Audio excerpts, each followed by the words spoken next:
नमस्कार। स्वागत है आपका इस रेलवे के महत्वपूर्ण प्रश्नों की सीरीज में। उम्मीद करता हूँ आप सब लोग स्वस्थ होंगे, बढ़िया होंगे, आपकी तैयारी बहुत अच्छे से चल रही होगी। और देखिए बच्चों, आज की सीरीज में आपका पहला प्रश्न आपके सामने स्क्रीन पर आपको दिखाई भी दे रहा है।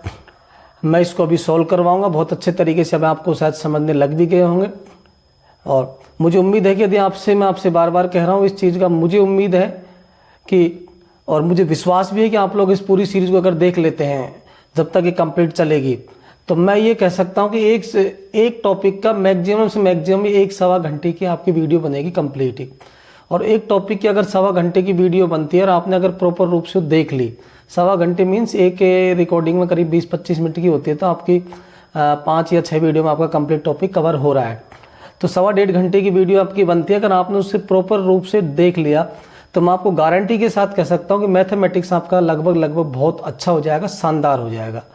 और तो मेरा आपसे निवेदन है कि इसको पूरा सीरीज को पूरा एंड तक देखें और अच्छे से देखें। कोई दिक्कत आए इसको बार बार रिवाइज करके देखें। कोई कभी किसी को आपको कहीं फीस देने की रिक्वायरमेंट नहीं होगी यदि आप ऑनलाइन में ही पढ़ना चाहते हैं तो। बाकी हम ऑफलाइन क्लासेज भी अलवर के अंदर लेते हैं, तो उसके लिए भी आप चाहें तो हमसे संपर्क कर सकते हैं, ठीक है। वो भी हम बहुत ही कम फीस में गुणवत्तापूर्ण आपको क्वालिटी से आपको क्लास में लेते हैं। अब देखो बच्चों, मैं आपसे कभी कुछ नहीं मांगा और ना मैं कुछ मांग रहा हूँ। बस एक छोटी सी बात आपसे करना चाह रहा हूँ। अगर मांगने की बात अगर है तो वो कबीर साहब ने कहा है कि चिड़ी चोंच भर ले गई नदी ने घटा नहीं, और दान दिए धन घटे नहीं, कह गए साहब कबीर। मैं आपसे कोई दान ना पैसे का मांग रहा ना धन का मांग रहा। मैं बस आपसे इतना सा कह रहा हूँ कि अगर आपको वीडियो अच्छा लग रहा है तो इस चैनल को, और मैं बार बार भी नहीं कहता, सिर्फ शुरुआत में ही कहता हूँ ताकि बात तक आपको चीज़ समझ में, मतलब आप उस चीज़ को ध्यान में रखते हुए उस चीज़ पर आप अमल करके कार्य करें कि चैनल को अधिक से अधिक लोगों तक शेयर करें वीडियो को, और सब्सक्राइब आप लोग कर ही दें, कमेंट भी कर दें। बस यही मैं आपसे दान मांग रहा हूँ, इसके अलावा कोई दान मेरा नहीं है।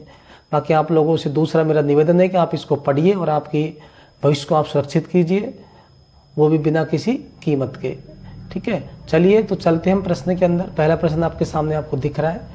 देखिए ये प्रश्न आपके पास में है कि चुनाव में एक उम्मीदवार 40% मत प्राप्त करता है एवं दूसरे उम्मीदवार से 298 मतों से पराजित हो जाता है। मतदान के कुल मतों की संख्या ज्ञात कीजिए। मैंने प्रश्न की शुरुआत बहुत ही सिंपल प्रश्न से करिए, बहुत ही सिंपल क्वेश्चन से आपकी शुरुआत करिए। और मैं कहता हूँ रेलवे के लिए अगर आपने क्वेश्चन ढंग से समझ लिया तो कोई दिक्कत भी नहीं है।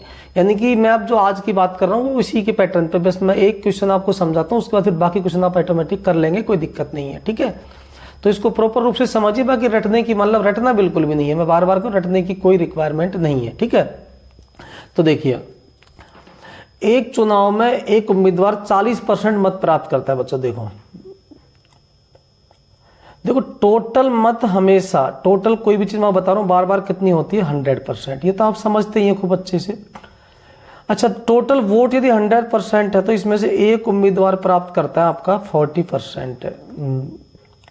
तो डेफिनेट है कि जो सेकंड उम्मीदवार है, जो सेकंड कैंडिडेट है, वो कितना प्राप्त करेगा, 60%। तभी तो टोटल 100% होगा। तो आप ये भी कह सकते हैं कि ये इससे कितना परसेंट अधिक प्राप्त कर रहा है। बच्चों बिल्कुल सिंपल समझना है, यानी कि 20% अधिक प्राप्त कर रहा है। बात समझ में आई। बस सवाल यही कह रहा है कि दूसरे उम्मीदवार से 298 मतों से पराजित हो जाता है, मतलब 40% ये प्राप्त करता है तो दूसरा स्वाभाविक 60% करेगा। अब आप कह सकते हैं कि इसका मतलब 20% कम प्राप्त किए तो ये मतलब एक तरह से चुनाव हार गया। तो यहाँ पर ये 298 मतों से जो पराजित होने की बात कर रहा है 20% के बारे में बोल रहा है कि जो 20% यहाँ पर जो कम है ना, वो सही मायने में 298 के बराबर है। तो आप सिंपल बोलेंगे कि सर 20% की जो वैल्यू है वो 298 है। कोई डाउट नहीं होना चाहिए किसी भी तरीके का। तो 1% की वैल्यू हो जाएगी 298 डिवाइड बाई 20। देन आपको टोटल मत चाहिए कि कुल मतों की संख्या कितनी है। ये टोटल मत थे जो हमने 100% माना है, ये कुल मत थे या टोटल वोट थे। तो हम कह सकते हैं जब 1% की वैल्यू ये है तो 100% की वैल्यू क्या होगी कि जो 1% की जो वैल्यू आई है इसको 100 से मल्टीप्लाई कर देंगे। हम क्या कर देंगे बच्चों, 100 से मल्टीप्लाई कर देंगे। अब देखो ये 20 से 100 5 बार कैंसिल हो जाएगा। तो 5 इंटू 298 जब आप करेंगे तो इसको मल्टीप्लाई कर लीजिए, 5 इंटू 298 है। तो ये हो जाएगा आपका 5 8 40, 4 45 और 4 49, फिर बच गए आपके 4 और 5 2 10 और 4 14। कितने हो गए बच्चों? 1400। कुछ गड़बड़ तो नहीं किया? हाँ 1490, ठीक है, मतलब ठीक है बच्चों ना। तो यही इसका आंसर है। ओके, चलिए नेक्स्ट प्रश्न में चलते हैं। उम्मीद करता हूँ आपको समझ में आ गया होगा। तो मैं 10-20 तरीकों की बात नहीं कर रहा, चाहे तो हम 10-20 तरीके, इसमें 10-20 तो खैर ज़्यादा बोलते हैं, लेकिन नॉर्मली आप चाहे तो इसमें 3-4 तरीके, 4-5 तरीके आप इसको अप्लाई कर सकते हैं, ठीक है। और बाकी देखो, अगर बात है तो तरीके तो कितने भी आप बना सकते हो, कोई बड़ा इशू नहीं है। आप किसी भी चीज़ को तोड़ मरोड़ के पेश करें तो कितने भी तरीके से उसको पेश कर सकते हैं, बट सही पैटर्न जो है मेरे हिसाब से, मेरे अकॉर्डिंग वही बेटर है, ठीक है। चलो आगे चलते हैं।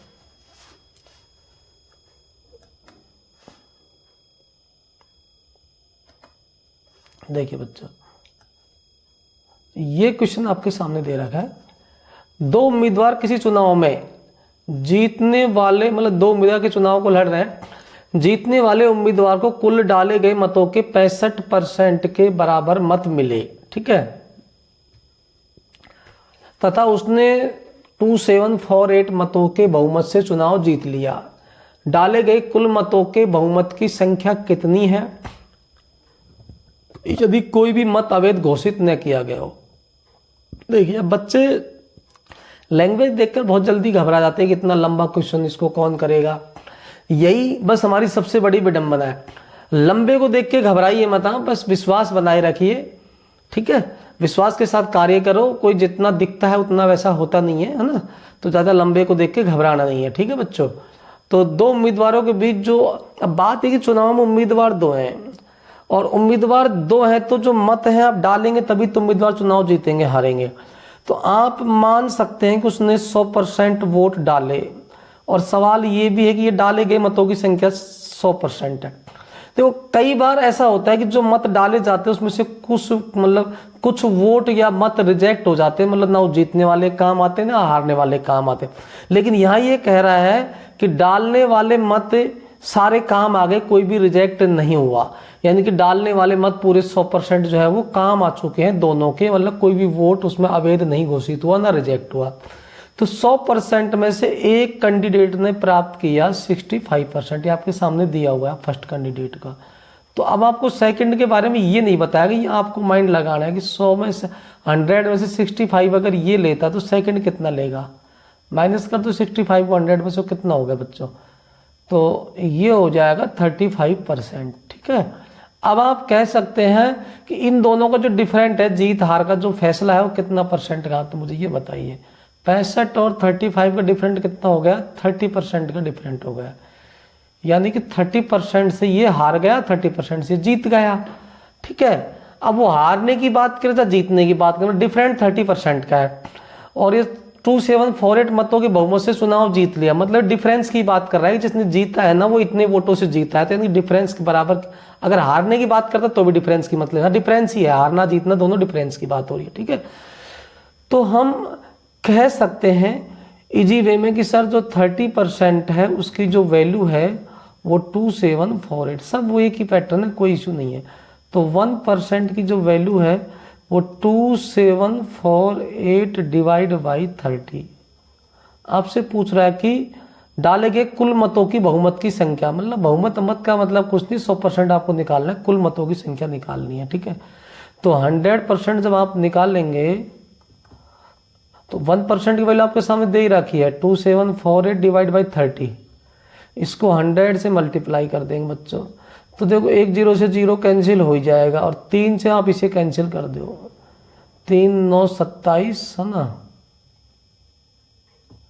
3 एकम 3 बच गया 1, 3 6 18 916 इंटू करेंगे 10, तो 916 को 10 से गुणा करेंगे तो 9160 आ जाएगा बच्चों। कोई दिक्कत नहीं होनी चाहिए मेरे हिसाब से किसी भी तरीके की, है ना।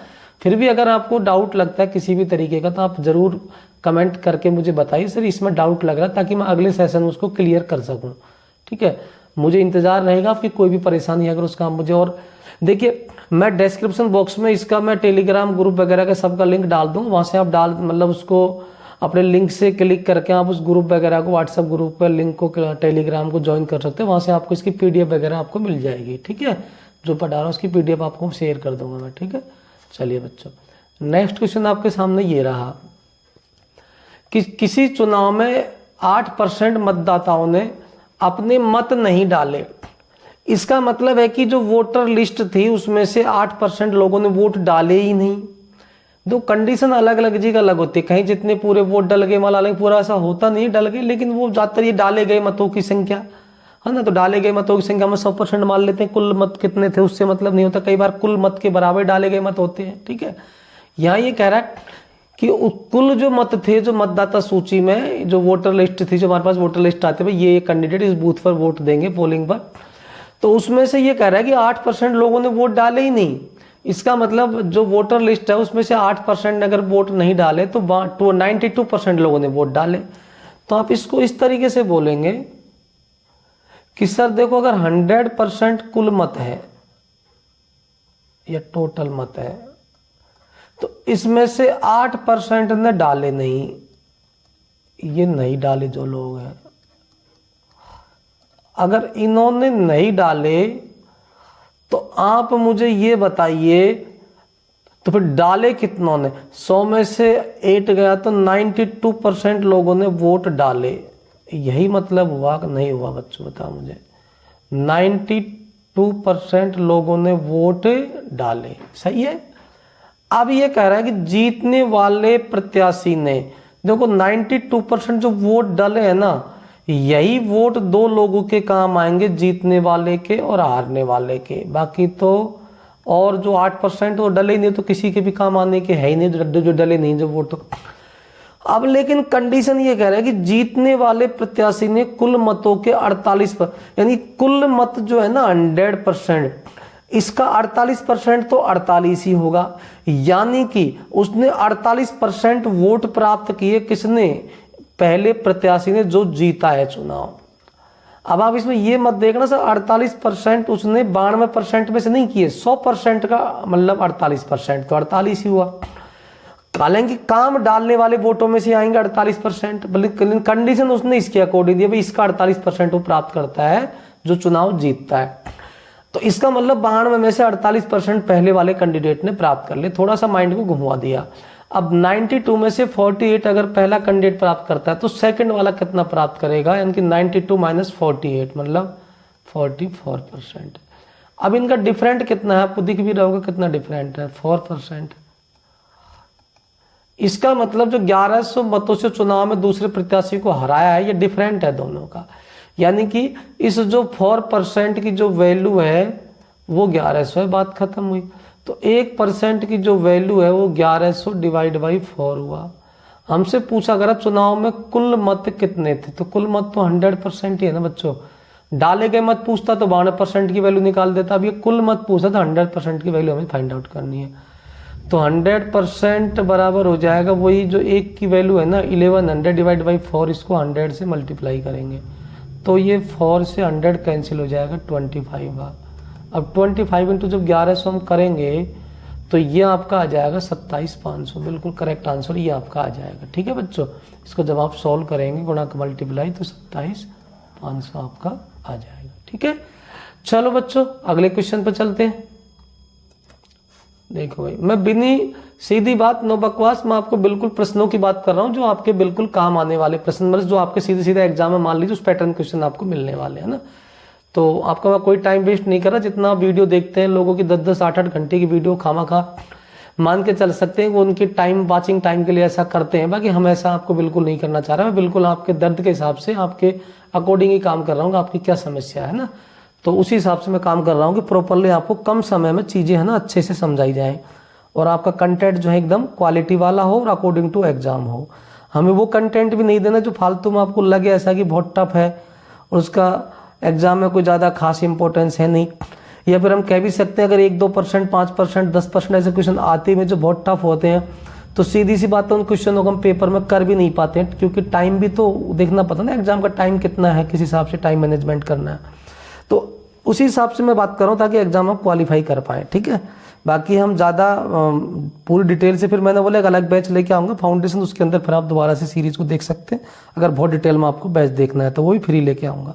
ठीक है, चलिए तो अब ये क्वेश्चन थोड़ा सा माइंड का है, हल्का सा, मतलब बहुत टफ नहीं है, थोड़ा सा दिमाग आपको लगाना है।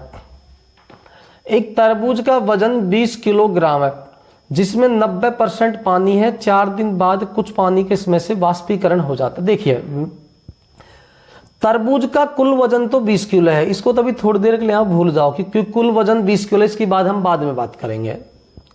पर इतना पता है कि जो तरबूज है उसमें 90% क्या है बच्चों, पानी। तो हम ये कह सकते हैं, देखिए इसको थोड़ा रेशियो वाला दिमाग लगाना है कि इनिशियल, हालांकि मैं रेशियो चैप्टर आपको नहीं पढ़ाया, मैं रेशियो पढ़ाऊंगा ना, कि जो इनिशियल जो कंडीशन है, जो प्रारंभिक कंडीशन है, उसमें तरबूज में पानी कितना है। इनिशियल कंडीशन का जो तरबूज है उसमें पानी है बच्चों 90%। अच्छा, पानी के साथ साथ जो बचा हुआ चीज है, यानी कि जिसमें पानी नहीं है, मतलब वो सूखा है, तो वो 10%। बस ये हमें माइंड लगाना है। सूखे का मतलब जो उसमें कुछ पानी नहीं है, जो बच गया वो सूखा है, वो 10% है, बस इतनी सी, यानी कि उसमें पानी बिल्कुल नहीं है, 10% जो है वो बिल्कुल सूखा है। तो अगर आप इसका रेशियो बनाते हैं तो 90%, ये 0 कट गया तो ये 9:1 हुआ। सिंपल भाषा में बात करें कितना होगा, 9:1 हुआ। ठीक है, 9:1, यानी कि पानी और सूखे का रेशियो जो है, मैं इसको नीचे लिख देता हूं, जब 0 कैंसिल होगा तो ये हो जाएगा 9:1, पानी और सूखे का। ये इनिशियल कंडीशन की बात हो रही है। ठीक है, अगर इसमें से कुछ पानी भाप बनकर उड़ जाता है, मतलब वाष्पीकरण हो जाता है। ठीक है, अब मेरी बात सुनो, पानी का वाष्पीकरण होने के बाद,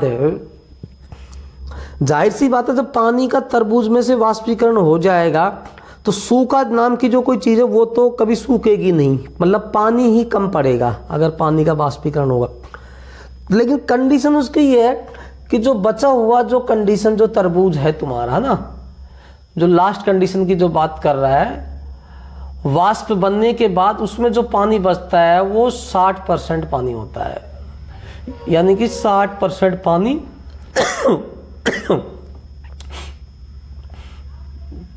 तो 40% सूखा। अब ऐसा मत करना सब ये दोनों से नहीं अलग अलग, ये लास्ट वाली वैल्यू का 100% के हिसाब से 60% 40% है, उसका और इसका भी दोनों में हम लिंक बनाएंगे। अभी लिंक नहीं है, वो ऊपर वाला चीज अलग है, नीचे वाला रेशियो भी अलग है, दोनों को लिंक बनाएंगे बाद में। अब 60 और 40 का जब रेशियो बनाएंगे तो 0 कैंसिल हो गया, ये 2 से 3 बार, ये 2 बार। अब देखिए लिंक हम कहां से क्रिएट करें, लिंक की बात। ये तो होगा रेशियो कि पहले वाला रेशियो तो पानी का सूखे का 90-10 था, तो 9:1 है। लास्ट वाले का 60 और 40 है, तो 3:2। मैं वही पैटर्न बता रहा हूं जिससे आप क्वेश्चन जल्दी सॉल्व कर सकते हैं। ठीक है, अब आप एक चीज मुझे बताइए भैया, तरबूज में से पानी का वाष्पीकरण हुआ है, ये जो कंडीशन है ये वाष्पीकरण के बाद की है। तो वाष्पीकरण के बाद में इसका मतलब पानी तो कम होना स्वाभाविक है। मान भी ले फॉर एग्जाम्पल पहले पानी 9 था तो 3 होगा, चलो पानी तो कम हो गया, तुम्हारी बात मैंने मान लिया, सवाल के हिसाब से पानी उड़ गया तो कम हो गया। पर सवाल ये है कि जो सूखा है उसकी वैल्यू यहाँ 1 है या 2 है। सूखा ना तो बढ़ सकता है ना घट सकता है, सबसे बड़ी बात ये है, क्योंकि सूखा तो सूखा ही है, उसमें कोई कमी हो ही नहीं सकती। जो कमी या वृद्धि होगी तो पानी में होगी, पानी घटेगा तो पानी घटेगा, सूखा ना तो घटेगा ना बढ़ेगा। तो हमारा जो यही कंसेप्ट आपको काम है कि जो चीज कांस्टेंट है, सूखा कांस्टेंट है, मतलब ये 1 है तो यहाँ भी 1 होना चाहिए, या फिर यहाँ 2 है तो यहाँ 2 होना चाहिए।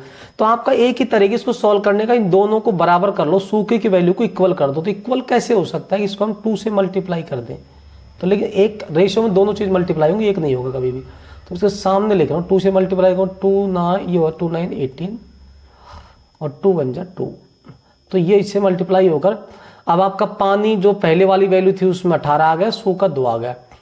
और अंतिम जब ये तो 2 ऑलरेडी है तो इसको मल्टीप्लाई करने की जरूरत है, तो इसको सीधा लिख दो 3:2। अब आप कह सकते हैं कि बच्चों सूखा पहले भी 2 था और अभी भी 2 है, तो ये बराबर हो गया। बस हमारा यही टारगेट होना चाहिए, दोनों बराबर हो जाए।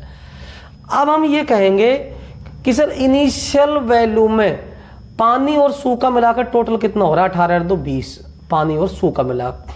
ये जो पानी और सूखा मिलाकर जो टोटल जो हो रहा है, ये तरबूज का वजन बन रहा है, और तरबूज का वजन कितना है 20 किलो, और यहाँ टोटल कितना आ रहा है 20, यानी कि 20 बराबर 20 ही है। अगर कुछ ज्यादा होता तो कम होता तो उसको यूनिटी का मान निकालते, पर यहाँ 20 बराबर 20 ही आया, यानी कि हम कह सकते हैं कि 20 की वैल्यू 20 ही किलो है, तो 1 की वैल्यू 1 kg हो जाएगी, कोई डाउट नहीं है। अब हमसे ये पूछ रहा है कितने किलोग्राम पानी का वाष्पीकरण हुआ, तो हम कह सकते हैं पहले पानी अगर 18 किलो हुआ तो अब कितना होगा 3 किलो। तो कितना किलोग्राम पानी का वाष्पीकरण होगा बच्चों, मतलब कितना पानी उड़ गया 15 kg। तो ये इसका राइट आंसर हो गया। चलो लास्ट क्वेश्चन आज के सेशन का देखते हैं। और ये देखिए बच्चों, ये क्वेश्चन आप लोगों को मैं इसको देके जा रहा हूँ। मैं आपसे उम्मीद करता हूँ जैसे अभी मैंने 4 नंबर का क्वेश्चन जो करवाया इसी के अकॉर्डिंग ये क्वेश्चन इसे आप सॉल्व करेंगे। सॉल्व करके इसका आंसर आप कमेंट बॉक्स में या तो उसकी फोटो कॉपी या फिर उसका जो भी आप आंसर अपने हिसाब से डाल सकते हो कमेंट में ज़रूर बताएं, या फिर आप पर्सनली मुझे व्हाट्सएप पे या टेलीग्राम के अंदर मुझे मेरे जो नंबर है टेलीग्राम नंबर या फिर व्हाट्सएप नंबर पर आप मुझे मैसेज करके बता सकते हो सर इसका आंसर ये होगा, ताकि मैं विश्वास कर सकूँ कि आप लोग पढ़ रहे हैं चीज़ों को। चलिए आज का सेशन इतना ही, बाकी दीजिए आप हमें इजाज़त, फिर मिलते हैं आपसे।